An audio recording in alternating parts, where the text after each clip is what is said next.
Next up, I'm happy to introduce Inform's Fellow, 2020 Edelman winner and personal friend of mine, Karl Kempf of Intel. Hey, Karl, how are you doing? Glenn. I'm really glad to have you here, and I'm so happy for your winning the Edelman this year. I know you're giving one of the next keynote presentations, but we wanted to check in and let's see how life has been since winning the Edelman. Well, it's been busy. Of course, our internal to Intel folks are trying to figure out how to best use our achievement to stimulate even more advanced analytics inside Intel. And of course, since we have the bragging rights for a year, our external PR people are trying to figure out how to leverage our win as well. Yeah, well, and it's not just a year. This is one that you carry on for a long time. But let's start at the beginning. How did you get into the field of OR, MS, and analytics?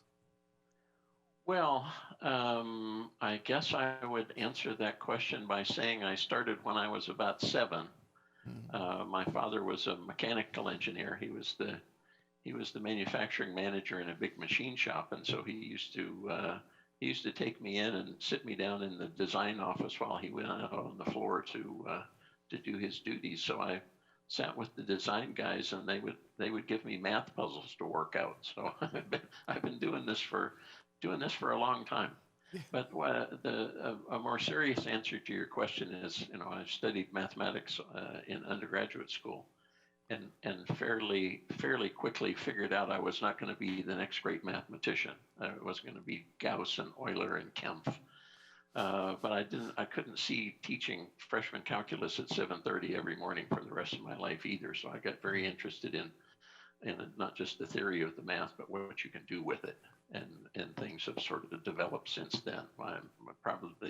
Probably my only skill in the world is to be able to look at a problem and see and get a start on how can we mathematically model it, because if we can model it, we can make it better. Yeah. Wow. Well, I know, as we shared, we're car guys here, and I've always thought, and I've always respected the career path that you've taken. Tell us about your first job. Well, my first job, all my jobs have been the result of being in the right place at the right time. My first job was a great example of that. I did an internship at Goodyear when I was a graduate student, and they put me in the advanced tire division. That means airplane tires and racing tires. And so I had a very good relationship with the guy that I was doing my internship with. And a couple of years after that, between when I finished my experiments for my thesis and when I started the final write-up, I took a couple weeks off. And one of the things I did was go to the Canadian Formula One Grand Prix race. And I was walking around the infield, and it turned out that when I was walking around the infield, he was walking around my internship mentor was walking around in the pits.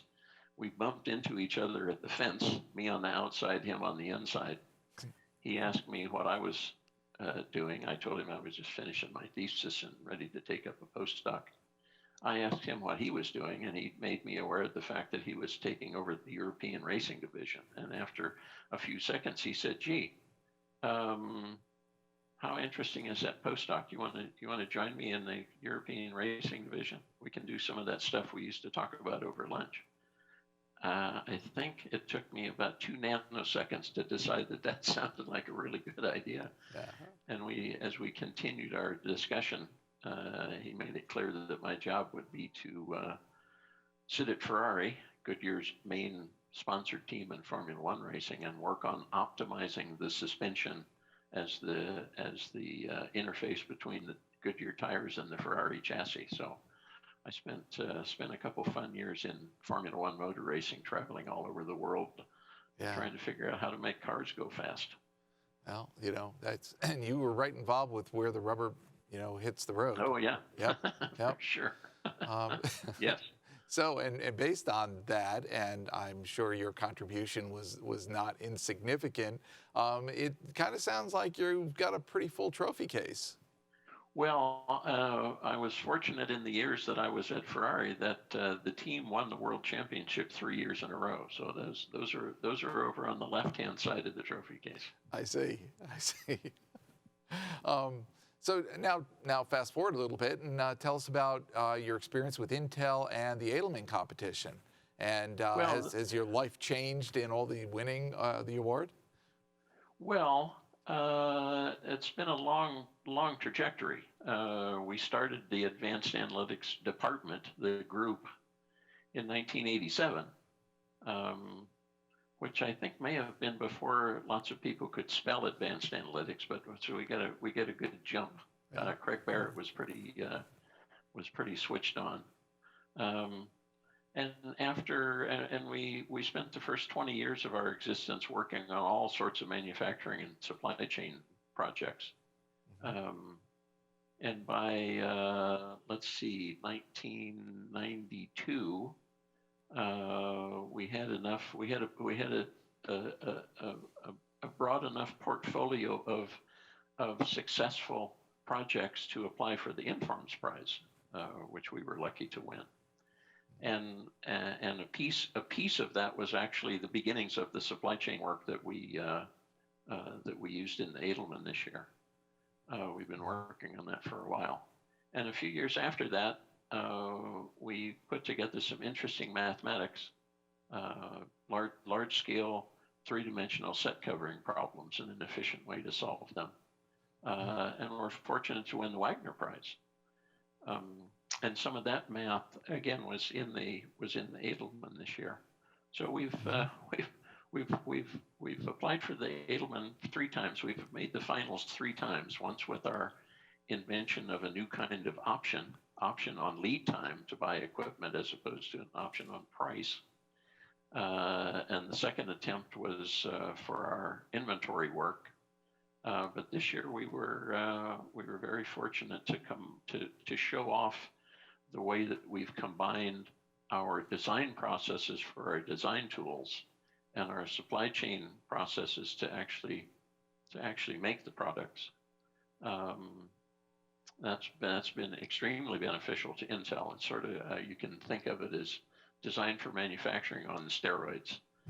Stochastic market, stochastic manufacturing, very complicated products.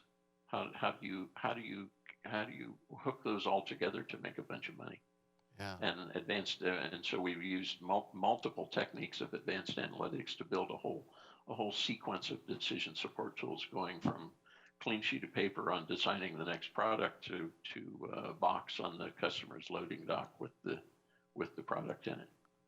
Wow. Wow. Well, that's fantastic. Well, congratulations on your team's achievement 3 times. That's phenomenal. Yeah, we think of that as the Triple Crown. Yeah. The Edelman is the Super Bowl. Well, it depends on what sports analogy you want to use. It's either the Grand Slam from golf or the Triple Crown from racing, but we're very proud to have all 3 trophies in the middle of the trophy case. I'll go with the racing example. So we've got time for one more question here, and Okay. so this is a tough one. If you could have dinner with one famous person from history, who would it be? Take me 2 nanoseconds to say Herb Simon, my all-time hero. And why? And second would be Danny Kahneman. First of all, because those are 2 of the smartest people who have ever walked on the face of the earth.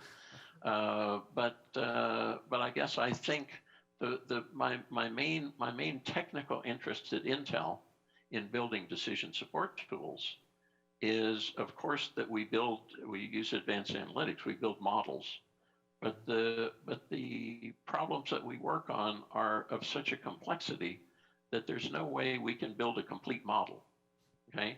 And we use optimization techniques that give you a provably optimal answer based on the model, but if the model's incomplete, the answer is pretty good, but the model's incomplete.